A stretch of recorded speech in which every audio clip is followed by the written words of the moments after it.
Sanibonani, igama lami nguthandiwe ngwakamsizazwe. Ngihlala endaweni yaseNanda. Ekhaya lami langempela lila othongathi. Ekukhuleni kwami-ke ngikhule ngumntwana ohlukumezekile, nakhona futhi la engangihlala khona-ke kwaphoqa ukuthi ngimuve la othongathi ngiye kuphi, ngiye eMaritzburg, eHowick. La ngafike khona ngahlala khona nefamily yami, kwaba mnandi ngisafika. Then emveni kwesikhathi ngabona ukuthi no man, Yazlin, impilo engiyiphilayo lana ngikho happy ngayo. Ngangihlukumezekile ngale ndlela. Umuntu ahlezi angitshela ukuthi ngimumbi. Ayabona nje lawo magama negative. Nami ngigcina sengizenyeza njengentombazane, ngizibona ukuthi no, yazi ngempela ngimumbi mos, yabona. Noma ngabe umfana ngibona ukuthi yabona umngane wami uyashelwa kodwa mina ngishelwa ngisho esikoleni. Kwakukubi ngempela. Kodwa kuthi emveni kwesikhathi kunomfana nje wafika wangitshela wathi, "Ngiyakuthanda Thandiwe." Ngalala ekhaya ngimamathekile, ngijabulile ngezwe ukuthi hayibo, nangu umfana ethi uyangithanda, angitshela ukuthi ngimuhle. Into ayingijabulisa ngoba into vele engangitshelwa ngayo ukuthi ngimumbi. Ngenxa ukuthi wangitshela ukuthi ngimuhle, ngalala inhliziyo yami ijabulile, nomlomo wami wawumamathekele lokho. La ngiphaphama khona nje ungifice ngincoma ngedwa. Wayintshontsha-ke inhliziyo yami umfana. Saqhubeka safunda ndawonye esikoleni sethu, sasifunda kusona kwakuyise-Ngangiyibhola Combined School. Sakufunda kwasho ukuthi yena wayephambili-ke kunami. Waqhubeka-ke yena waqeda esikoleni. Uthe mayeqeda nami ngingakaqedi sisaqhubeka kusenjalo. Kuthiwa ngo-2009 sengizoyiqeda nami ngakhulelwa.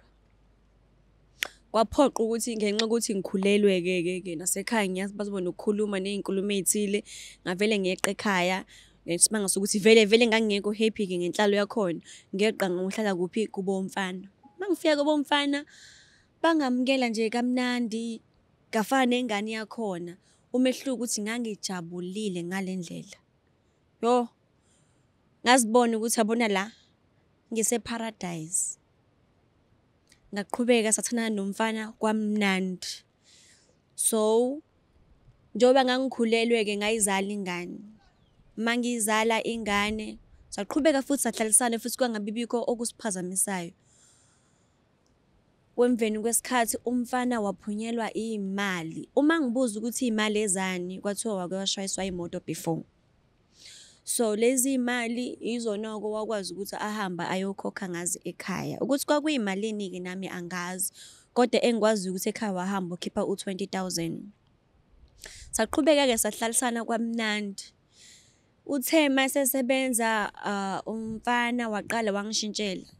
Isikhathi esiningi bebuya ngabo-8 kodwa ubesehamba aze ubuye ekuseni, sometimes abuye ngo-10 nango-12. Kwesinye isikhathi afike edakiwe, afike angishaye, angenze yonke lonto leyo kanti sengikhulule ingane yesibili.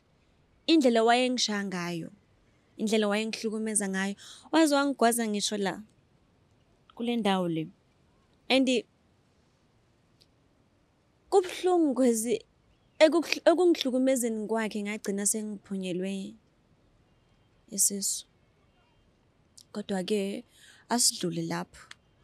Saqhubeka sahlalisana kunjalo kukubi kunjalo kumuncu until nami ngaze ngagcwala ulaka ngaphakathi lokuthi lo mfana lo indlela angihlukumeza ngayo ngenje i-punching box yakhe ngoba obethi njalo mayedakiwe uyongishaya azangikhahlela gidagide phezu kwami ngeenyawo. So ngelinye ilanga wathi uyakwenza lokho, wabuya ebusuku wathi uyakwenza lokho, ngabilisa amanzi ngeketelo. Mangiqeda ukwabilisa amanzi ngeketelo ngawalontunje ingane ngangiyindlalele phansi ngalo day. Ngathi mangiqala ngithi ngifuna ukumthela ngawo. Uma iqala ethi uyangena, ngathi mangiqala ngithi ngifuna ukumthela ngawo, kanti vele esho ukuthi wayesethayimile.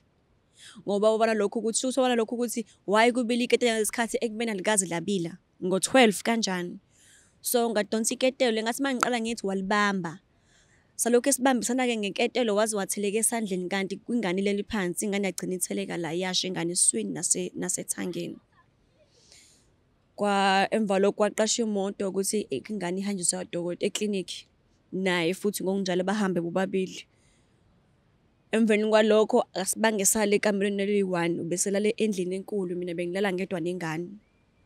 Ngaqhubeka-ke ngoba vele ama sengiqedile nasesikoleni, ngaqhubeka ngavele ngabona ukuthi ngoba inhlala ayisekho yinhle, angivele ngifake ama-CV ngizama umsebenzi. Ngawuzama umsebenzi, ngaze ngawuthola umsebenzi. Kwasho ukuthi kwakuyi-factory nje. Ngabamba nje kwesikhashana ukuthi ngikwazi ukuphilisa mina nengane yami, nokuthi phela wayesenaka ingane kuphela, mina wayengasanginaki ngesenzo sami engasenza. Wayengasayigxeki ukuthi yena wenzani ukuze kufinyelele la. Hhayi, kuthi emveni kwesikhathi-ke impilo seyikanjalo, kwangiphoqa ukuthi ngipakishe into zami ngibuyele la ngisuka khona. Ngoba kwase kuwumuncu ngempela. Nabazali bakhe babengasangithembi enganeni yakhe. Kukhona nje yedwa wayelokhu ethi mina nje ngimdlisile ubhuti wakhe, into ezinjalo. Ngoba manje sengizibona sengisebenza. Bese bengithuka bonke ngendlela esekwenzeka ngakhona. Ngathi ngcono ngivele ngibuyele ekhaya, okunokuthi ngiqhubeke ngihlale la.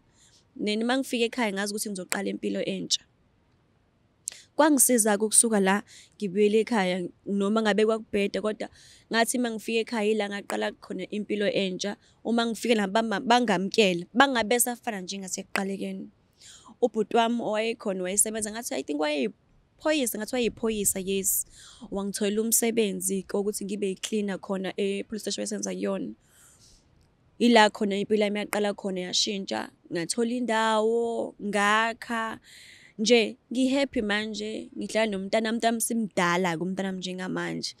And naye ukuthi waphelelaphi-ke angazi. Kodwa into engithanda ukuyisho-ke ukuthi kubalaleli kumunwa yisiphi isimo obhekene naso, yenza sure ukuthi wena noma ngabe kubhede kanganani, yenza sure ukuthi ipheji elisha uyaliqala. Ususe konke lokho okudala osekwenzakalile ebese uqala impilo entsha. Uzoyibona i-happiness. Uzojabula njenganawo wonke umuntu wesifazane le ngaphandle. Ngumuntu wesifazane ngizimele, ngiyazenzela konke, kodwa ngeke uzusho. Angithembelanga kwabanye abantu. So ngiyacela ngabe ubani obhekene nesimo esithile angabamba umoya athi uma ngalahlekelwa ubani kuyokwenzakalani kumina. No. Vuma ukulahlekelwa ukuze uzokwazi ukuqala into entsha. Ngiyabonga.